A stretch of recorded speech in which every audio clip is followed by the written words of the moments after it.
امتیازی نشان یہی ہے کہ یہ وہ مذہب ہے جو محبت کی بنیاد پر ہے۔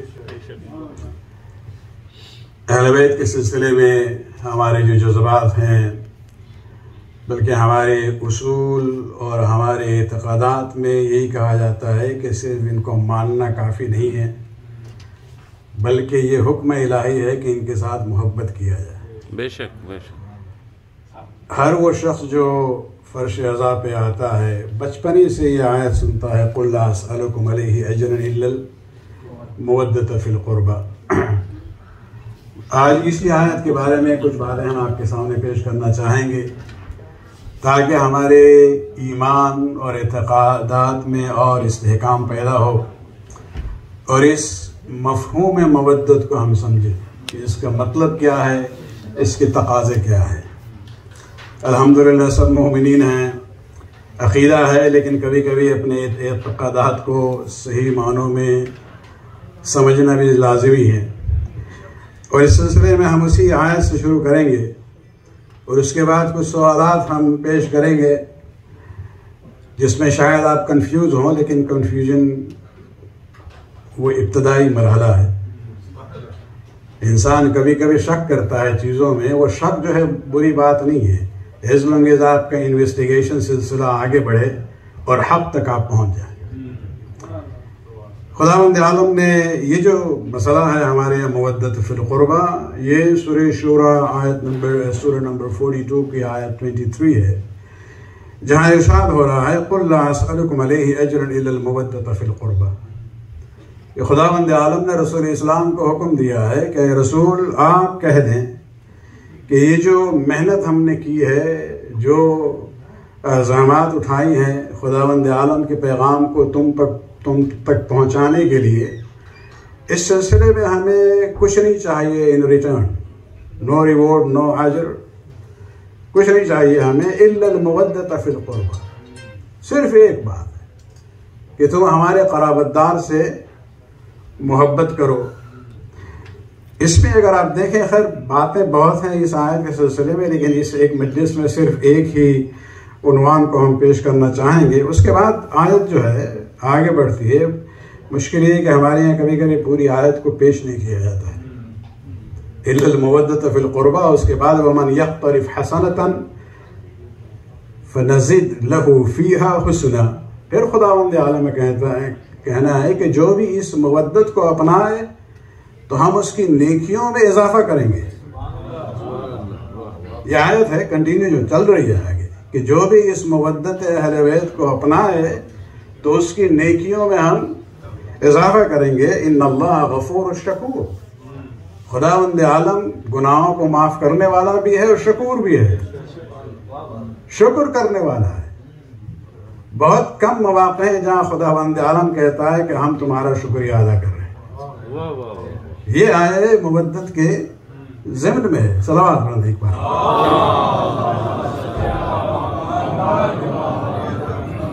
لیکن جو سوال ہمیں پیش کرنا ہے یہاں پر یہ کہ یہ پیغام جو ہے کس نے بھیجا ہے؟ خداوند عالم نے بھیجا ہے۔ ہمارے پیغمبر جو ہیں کس کے پیغمبر ہیں، کس کے میسنجر ہیں؟ رسول مسلمین ہیں یا رسول اللہ ہیں؟ ہمارے اور آپ کے میسنجر تو نہیں ہے نا، وہ تو اللہ کے رسول ہیں۔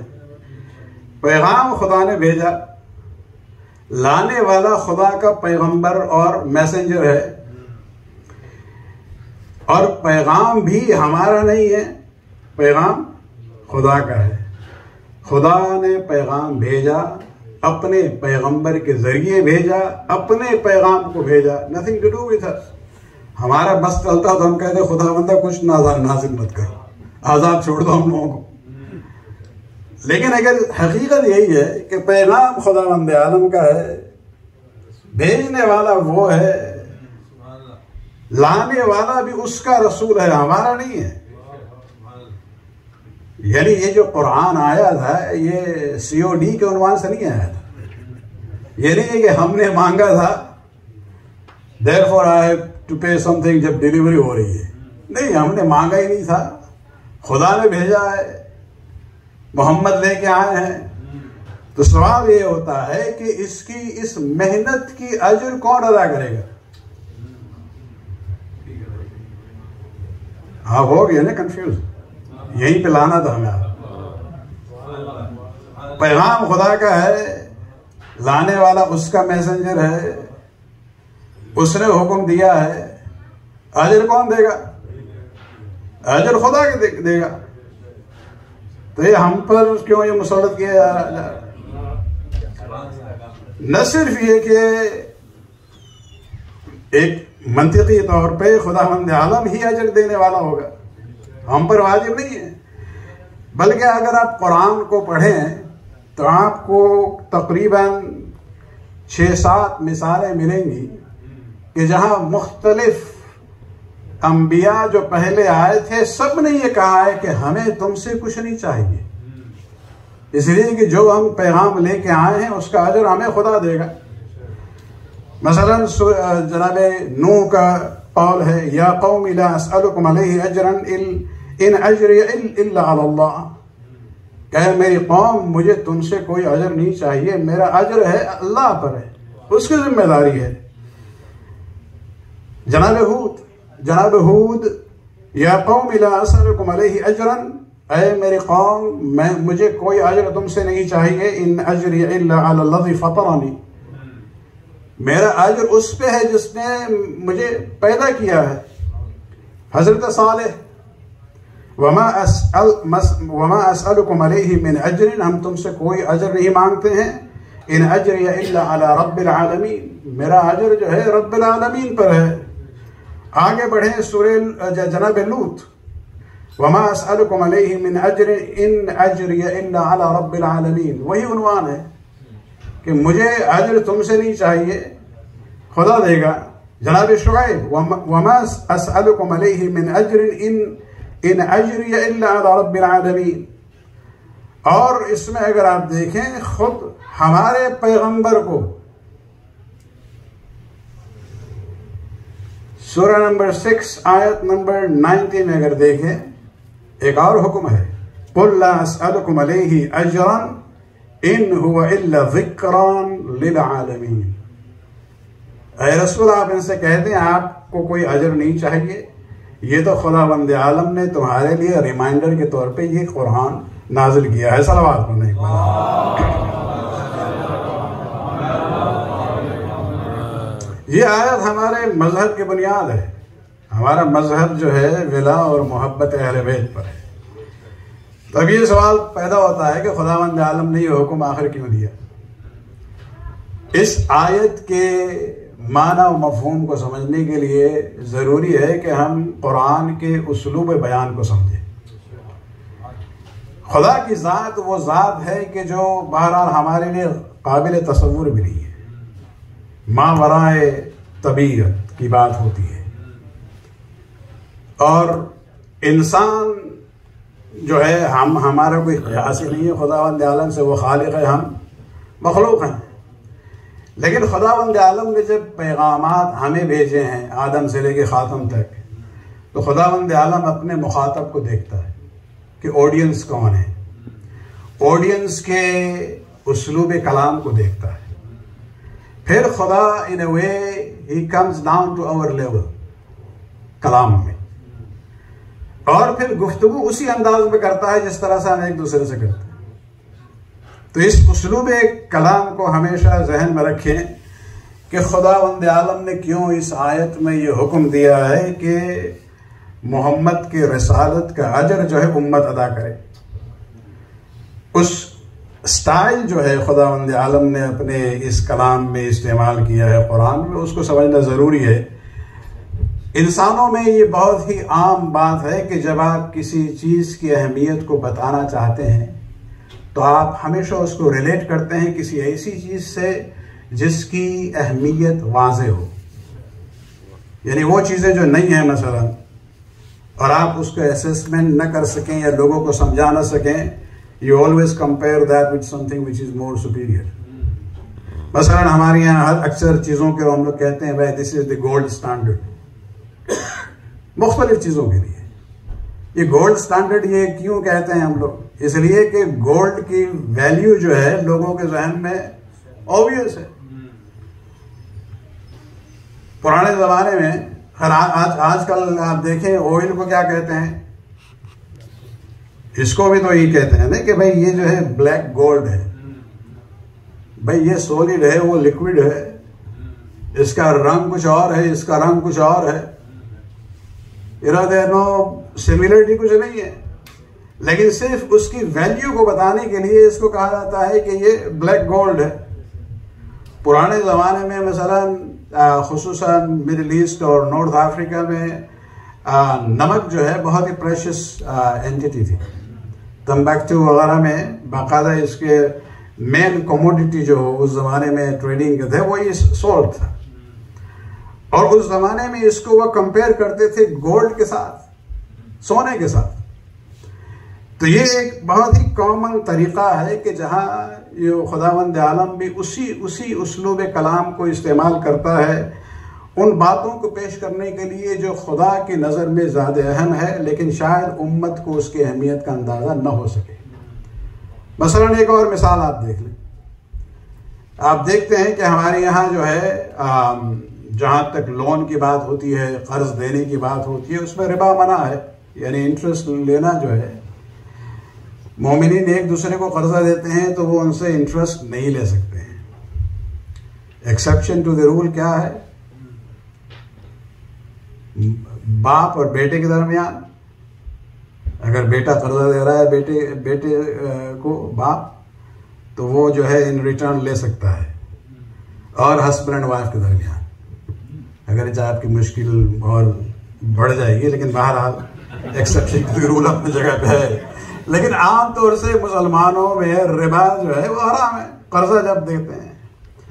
خداوند عالم نے اس قرضے کی اہمیت کو بتانے کے لیے جس عنوان سے آیات کو نازل کیا ہے، سورہ بقرہ کی آیت نمبر 245 اعلان ہو رہا ہے من ذا الذی یقرض اللہ قرضا حسنا. تم میں سے کون ہے جو اللہ کو قرض حسن دے؟ قرض حسن یا قرض حسنہ جو ہمارے اردو میں کہتے ہیں، اس سے مراد یہ ہے کہ وہ قرض جس میں سود اور ربا اور انٹرسٹ کا ذکر نہ ہو. تو ارشاد ہو رہا ہے کون ہے تم میں سے جو اللہ کو قرض حسن دے، فَيُضَاعِفْ لَهُ ضَعْفًا أَضْعَافًا كَثِيرًا. خدا کہتا ہے کہ ہم تمہیں گارنٹی دیتے ہیں کہ جب ہم تمہیں ریٹرن کریں گے تمہارا قرضہ، دنیا میں نہیں آخرت میں، تو ہم کمپاؤنڈڈ انٹرسٹ کے ساتھ دیں گے. اضعافاً کثیرا، تو وہ انٹرسٹ ملے گا آپ کو اللہ کی طرف سے، لیکن آخرت میں ملے گا. بات یہ ہے کہ خدا کو قرض دینے کا مطلب کیا ہے؟ کوئی اینٹی ہے؟ مولوی صاحبان بھی نہیں کہتے ہیں مجھے قرضہ دے دو، یا اللہ کو قرض کے برابر ہے. ابھی تک کسی نے دعویٰ تو نہیں کیا ہے کم سے کم. نہیں، یہاں مراد کیا ہے؟ مراد آپس میں ایک دوسرے کو قرض دینے کی بات ہو رہی ہے. مومنین جب ایک دوسرے کو جب دیکھتے ہیں سچویشن کہ اس بندے کو مثلا ضرورت ہے اور قرض دے سکتے ہیں آپ، تو یہ اتنا اہم عمل ہے خداوند عالم کے نظر میں، یہ خیرات و صدقات سے بہتر ہے. اور خدا کہتا ہے یہ اس طرح سے ہے جس طرح سے تم مجھے قرضہ دے رہے ہو. سبحان اللہ. مومن سے نہ لو، ریٹرن میں ہم تمہیں دیں گے کمپاؤنڈڈ انٹرسٹ کے ساتھ. لیکن اس مومن کے لیے پھر ضروری ہے کہ قرضہ ادا کرے. ہمارے یہاں یہ بھی پرابلم ہے. اس لیے یہ سسٹم جو ہے اسلام میں ہوتے ہوئے بھی اس پر عمل نہیں ہوتا ہے، کہ اس لیے لوگوں میں ایک مس انڈرسٹینڈنگ ہے قرض حسنہ یعنی نہیں، واپس نہیں کرنا ہے. بھائی پھر صدقہ اور قرض میں فرق کیا رہے گا؟ وہ تو صدقہ ہو گیا نا، خیرات ہوگی نا، وہ جہاں واپس نہیں کرنا. نہیں، قرض حسنہ بھی واجب ہے. وہ شخص اگر مر جاتا ہے تو اس کے میراث میں، اس کے ترکہ میں سے، اسٹیٹ میں سے پہلے اس قرض کو ادا کرنا ہے، پھر ورثہ کو ان کا حصہ ملے گا. تو قرض حسنہ کی اہمیت کو بیان کرنے کے لیے خداوند عالم نے اسی اسلوب کلام کو استعمال کیا ہے. من ذا الذی یقرض اللہ قرضا حسنا، کون ہے جو اللہ کو قرض حسنہ دے، جبکہ وہ دیا جا رہا ہے مومن کو. یعنی مومن کو قرض دینا اہمیت کے لحاظ سے، برکت کے اعتبار سے یہ ہے کہ آپ جسے اللہ کو قرضہ دے رہے ہیں، جبکہ لفظی معنوں میں یہ ہم لوگوں کے لیے قابل قبول بھی نہیں ہے۔ اللہ مالک الملک ہے، ہم اس کی ملکیت ہے، ہماری دولت بھی اس کی ملکیت ہے، ہم اس کو کیا قرضہ دے سکتے ہیں؟ تو یہ سٹائل جو ہے خداوند عالم نے اکثر استعمال کیا ہے تاکہ وہ چیزیں جن کی اہمیت سے ہم واقف نہ ہو، خداوند عالم اسے ایلیویٹ کرتا ہے، کمپیئر کرتا ہے، تاکہ نسبت دے دیتا ہے ان چیزوں سے جس کی اہمیت ہمارے لیے واضح ہو۔ صلوات پڑھنے کا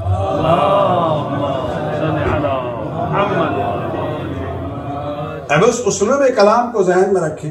اب آئیے آئے مودت کی طرف۔ خداوند عالم نے آئے مودت میں محبت اہل بیت کی اہمیت کو واضح کرنے کے لیے یہ عنوان اپنایا ہے، اس لیے کہ اس دنیا میں جو بھی نیکیاں ہو رہی ہیں، جو نیک کام ہو رہے ہیں، اس کی بنیاد وہ پیغام ہے، سیرت ہے جو رسول اسلام حضرت محمد مصطفیٰ صلی اللہ علیہ وآلہ وسلم لے کے آئے ہیں۔ یعنی جو جتنی نیکیاں مثلا مسلمان کرتے ہیں، اس کا منبع کیا ہے؟ بنیاد وہی تعلیم ہے جو قرآن اور سیرت رسول اور اہل بیت سے آئی ہے۔ تو ہم بھی جب نیکیاں کرتے ہیں تو ہماری نیکیاں بھی در حقیقت مرہون منت رسالت محمدی ہے۔ تو پوری دنیا میں قیامت کے دن اگر اعمال کو آپ اس کو میجر کریں تو رسالت محمدی سے بڑھ کے کوئی اور اہم اور سنگین نیک عمل آپ کو نہیں ملے گا۔ اب خداوند عالم کہتا ہے کہ یہ رسالت محمدی جو ہے وہ بہترین عمل ہے، اس سے بڑھ کے کچھ اور عمل ہو نہیں سکتا۔ خداوند عالم نے چاہا کہ مسلمانوں کے لیے وہ واضح کر دیا جائے کہ آل محمد سے محبت کرنا کتنا اہم ہے۔ اب وہ ریلیٹ کرنا چاہ رہا ہے نیکیوں میں جو بہترین نیکی ہے، جو رسالت محمدی ہے، اس سے ملا رہا ہے کہ دیکھو آل محمد سے محبت کرنا اتنا اہم ہے کہ ہم نے اس محبت کو سمبولک معنوں میں محبت اجر رسالت محمدی قرار دیا ہے۔ صلوات پڑھنے کا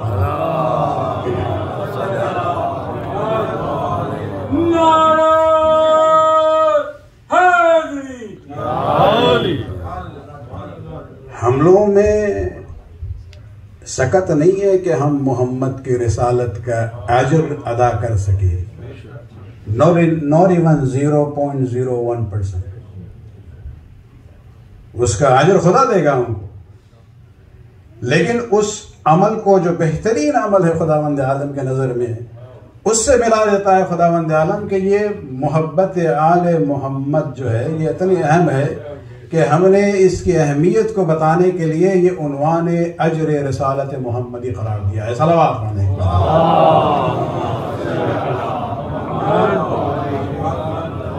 اب جا کے یہ سرکل جو ہے پورا ہوگا جب آپ ایک اور آیت سن لیں اس سلسلے میں، اور وہ ہے سورہ نمبر 34 آیت 47، جس میں دوبارہ حکم اللہ کا ہے قل، اسی سلسلے میں قل ما سألتکم من اجر فہو لکم۔ اے محمد اب ان سے کہہ دو، پہلے تو حکم دے دیا کہ ہم اپنے اس محنت کے سلسلے میں کچھ نہیں چاہتے ہیں تم سے سوائے کہ تم ہمارے قرابت داروں سے محبت کرو۔ جب آپ نے انہیں بتا دیا کہ ان کے لیے قرابت داران محمد سے محبت کرنا واجب ہے، اب محمد آپ انہیں بتا دیں ما سألتکم من اجر، جو ہم نے اجر تم سے مانگا ہے، فہو لکم، یہ تمہارے لیے ہے، میرے لیے نہیں ہے۔ اس کا فائدہ جو ہے تمہیں ہوگا، ہمیں تم سے اجر نہیں چاہیے۔ کیوں؟ ان اجری الا علی اللہ، اس لیے کہ میرا اجر صرف اللہ کا ہے۔ صلوات پڑھنے کا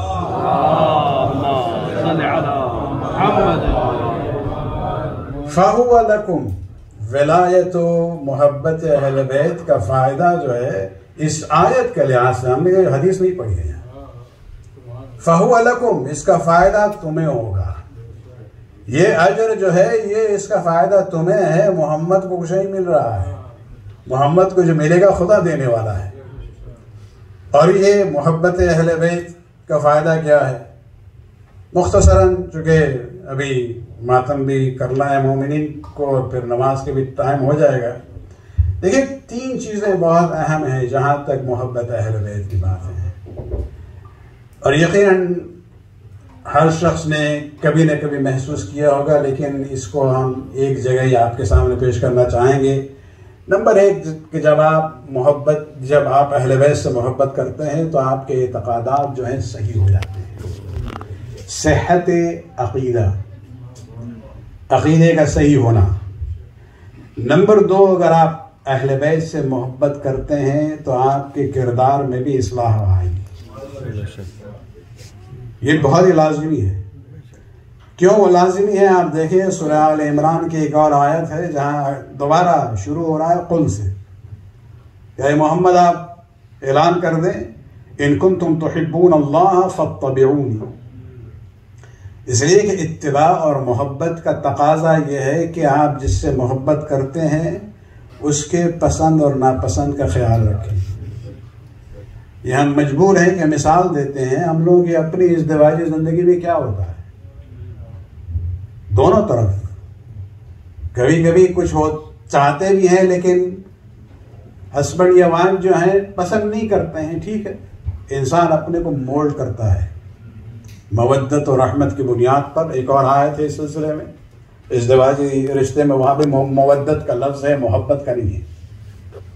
اس لیے کہ محبت کرنا اور مودت کرنے میں ایک بنیادی فرق یہی ہے کہ محبت جو ہے نیچرلی ہو جاتی ہے صاحب فضیلت سے. آپ مانے انہیں یا نہ مانے، ان کی فضیلت کے سامنے آپ کے دل و دماغ جو ہے جھک جاتا ہے. آپ ایکسپٹ کر لیتے ہیں لیکن دل میں وہ بات بیٹھتی نہیں ہے. آپ ان کے پیروکار نہیں. مودت وہ مرحلہ ہے کہ جہاں محبت کی بنیاد پر آپ اپنے محبوب کی پیروی کرتے ہیں. اور اس لیے خداوند عالم نے سورہ عمران میں کہا ہے کہ رسول ان سے کہیں ان کنتم تحبون اللہ، اگر تم صحیح معنوں میں اللہ سے محبت کرتے ہو فاتبعونی، میری اتباع کرو. یعنی رسول کہہ رہے ہیں کہ اگر صحیح معنوں میں تم اللہ سے محبت کرتے ہو تو اس کی علامت کیا ہوگی، اس کی دلیل کیا ہوگی؟ دلیل یہ ہے کہ تم مجھ سے اتباع کرو. اگر میری اتباع کرو گے یحببکم اللہ، اللہ بھی تم سے محبت کرے گا. بندے کی محبت خدا سے اور خدا کی محبت بندے سے، یہ اس میں حلقہ وصل کیا ہے؟ وہ لنک جو ہے اتباع رسول ہے. اتباع اور پیروی کے علاوہ اس میں کوئی اور بات آتی نہیں ہے. تو دوسرا پوائنٹ یہ ہے کہ اگر صحیح معنوں میں ہم اہل بیت سے محبت کرتے ہیں تو کوشش کم سے کم ہونی چاہیے کہ ہم ان کے پسند اور ناپسند سے واقف ہوں اور اپنے پسند اور ناپسند کو بیسیکلی آپ اس کو تابع کر دیں. جو اہل بیت چاہتے ہیں وہی ہم کریں گے. اکثر جوان کبھی کبھی مجھ سے پوچھتے ہیں مولانا مثلا یہ ٹیٹو بڑا فیشن ہے نا آج کل ماشاء اللہ، to the highest level to the young. سبھی سوال کرتے ہیں یہ حلال ہے یا نہیں. ہم کہتے ہیں بھائی دیکھو تمہیں فتویٰ پوچھنا ہے تو مرزا آپ کو جواب دے دیں گے کہ بھائی اس میں حرمت نہیں ہے، اس لیے کہ نہ کوئی آیت ہے نہ حدیث ہے. ٹھیک ہے، لیکن ہم جو ان سے کہتے ہیں تم اپنے دل سے پوچھو کہ تم نے جو ٹیٹو لگایا ہے اپنے اوپر، آیا امام زمانہ عجل اللہ تعالی فرج شریف کے سامنے اگر موقع ملے کہ تمہیں پیش کیا جائے ان کے سامنے تو تم کیا کرو گے؟ چھپاؤ گے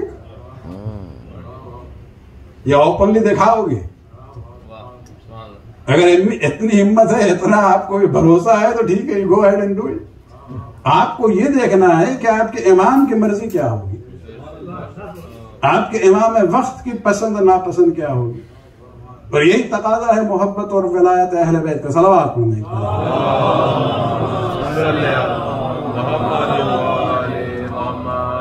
تو جب بندہ خدا سے محبت کرے اور اتباع رسول کرے تو خدا بھی اس بندے سے محبت کرتا ہے. نتیجہ کیا ہوتا ہے؟ یغفر لکم ذنوبکم. آیت آگے بڑھ رہی کہ پھر خداوند عالم تمہارے گناہوں کو معاف کر دے گا. تو اگر ہم اپنے کو متصل کر دیں اہل بیت کے ساتھ تو ہمارے کردار میں بہتری آنی چاہیے. یہ دوسرا تقاضا ہے. اس لیے قرآن میں رسول نے کہا ہے فَهُوَ لَكُمْ. اس محبت کا فائدہ تمہارے لیے ہے. یہ میرے لیے کوئی اجر نہیں ہے. میرا اجر جو ہے اللہ کے اوپر ہے. تیسری بات، تیسرا فائدہ در حقیقت یہ ہے کہ ہمارے اعمال اللہ کی نظر میں قبول ہوتے ہیں. عمل کا صحیح ہونا کچھ اور ہوتا ہے اور صحیح عمل کا اللہ کی بارگاہ میں قبول ہونا کچھ اور ہے. ایک انسان مثلا وضو بالکل ٹھیک ٹھاک کرے، بالکل پاک ہو، نماز کے تمام ارکان صحیح معنوں میں ادا کرے، مخرج بھی بالکل صحیح ہو، تو نماز اس کی صحیح تو ہوگی، لیکن صحیح ہونا جو ہے شرط نہیں ہے، گارنٹی نہیں ہے کہ قبول بھی ہوئی ہے. اس لیے کہ عمل کی قبولیت کا دار و مدار نیت پر ہے. وہ صحیح نماز ہی پڑھا ہو اس نے، لیکن نیت کچھ اور ہو، ریاکاری ہو، شو آف ہے، تو خدا اس صحیح عمل کو قبول نہیں کرے گا. اسی طرح سے ایک اور شرط ہے کہ ہماری نیکیاں جو ہوتی ہیں یہ در حقیقت مشروط ہے اس بات پہ کہ ہم محمد اور آل محمد کے ساتھ محبت کریں. یعنی ہمارے نیک اعمال ہم کرتے چلے جائیں، اسے قوت پرواز ملتی ہے محبت اہل بیت سے. صلوات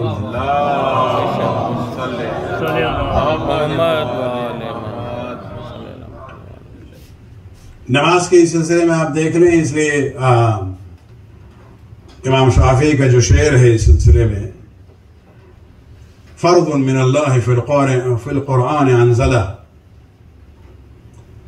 کہ خداوند عالم نے قرآن میں فرض قرار دیا ہے. جو آیت نازل کی ہیں یا اہل بیت رسول اللہ حبکم، ہم نے اس کو بدل دیا ہے یہاں پہ، یا اہل بیت رسول اللہ حبکم، اے اہل بیت رسول آپ کی محبت، فرض من اللہ فی القرآن انزلہ، یہ فرض ہے قرآن میں جو خداوند عالم نے نازل کیا ہے. کفاکم من عظیم القدر انکم، آپ کے عظمت کے لیے اتنا کافی ہے، من لم یصلی علیکم لا صلاۃ لہ، جو آپ پر صلوات نہ پڑھے اس کی نماز نہیں.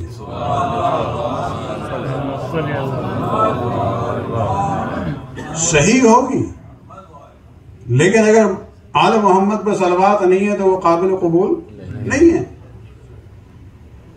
اس سلسلے میں تشہد میں آپ دیکھ لیں، مسلمانوں نے ہر جگہ اہل بیت کو دور کرنے کی کوشش کی ہے، لیکن جب اللہ کے سامنے آتے ہیں مجبور ہو جاتے ہیں. تمام مکاتب فکر میں مسلمانوں میں تشہد میں آل محمد پر صلوات ہے، اور وہاں صرف آل محمد ہے.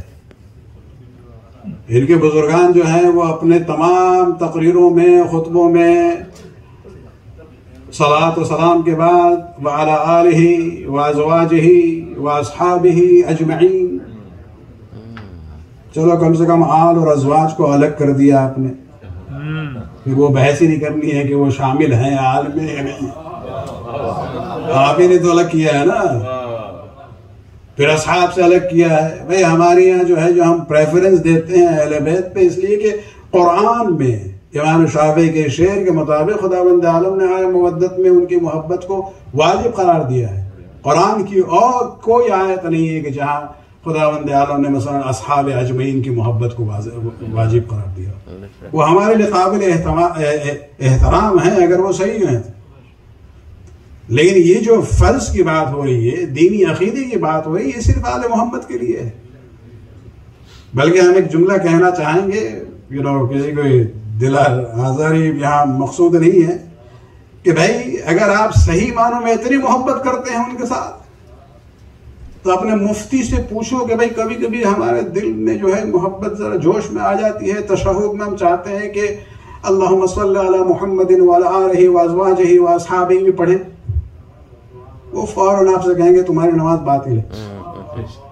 جن کے ذکر سے آپ کی نماز باطل ہو جاتی ہے ان کی پیروی کس طرح سے کرتے ہیں آپ؟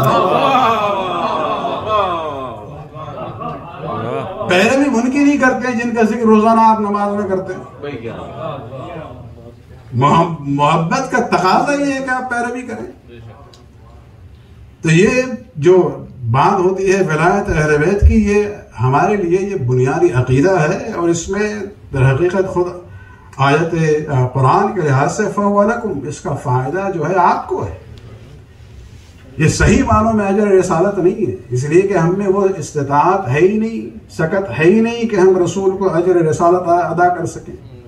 اجر دینے والا رسول اسلام کو خداوند عالم ہے، اور اسی محبت کا تقاضا ایک یہ ہوتا ہے جو ہم ان کی خوشی میں خوش ہوتے ہیں اور ان کی غمی میں ہم غمگین ہوتے ہیں۔ اگر محبت کرتے ہیں تو یقیناً اس کا تقاضا یہی ہے۔ عزاداری کی بنیاد اسی محبت پہ، اور خود ائمہ اہل بیت نے اس سلسلے میں تاکید کی ہے۔ یہ ہمارا کلچرل ایشو نہیں ہے، یہ ریلیجس ایشو ہے ہمارے لیے، اس لیے کہ اہل بیت کی سیرت کی بنیاد پر ہے۔ آج آلریڈی پہلی محرم ہے، عزائے سید الشہداء کا سلسلہ شروع ہو چکا ہے، اور یہ بھی ہمارے اسی اظہار محبت کا ایک طریقہ ہے کہ ہم آل محمد سے محبت کرتے ہیں، اور جن مصائب سے وہ گزرے ہیں اسے ہم یاد کرتے ہیں، اور خصوصاً کربلا کی مظلومیت کو ہم بھول نہیں سکتے۔ کسی بزرگ عالم سے کسی نے پوچھا تھا نجف میں کہ یہ آپ لوگ اتنا اصرار کیوں کرتے ہیں کربلا کے سلسلے میں، عزاداری کو اس عنوان سے جو ہے انٹینس فارم میں کیوں اس کو برقرار کرتے ہیں؟ اس نے کہا کہ اس لیے کہ ہم لوگ کی غلطی یہ ہوئی تھی کہ غدیر کو ہم نے اسی زوردار طریقے سے اس کو منایا نہیں تھا اور آپ بھول گئے، اور ہم نہیں چاہتے تھے کہ تم کربلا کو بھول سکو، لہٰذا اسی شدت کے ساتھ ہم عزاداری منائیں گے کہ حسین کے مظلومیت کو کبھی نہ بھول سکو۔ حسین کی اس تحریک میں سب سے پہلا شہید بنو ہاشم میں وہ جناب مسلم بن عقیل ہے۔ کربلا کا عنوان بھی ایک لحاظ سے اس میں آپ دیکھیں بہت کچھ ملتا ہے ہم لوگوں کو۔ صلہ رحمی کا بھی بہترین نمونہ اگر دیکھنا ہے تو کربلا میں دیکھیں کہ حسین کا تقریباً مکمل کنبہ ان کے ساتھ تھا، جو مدینہ میں رہ بھی گئے تھے فکری طور پہ وہ ساتھ تھے،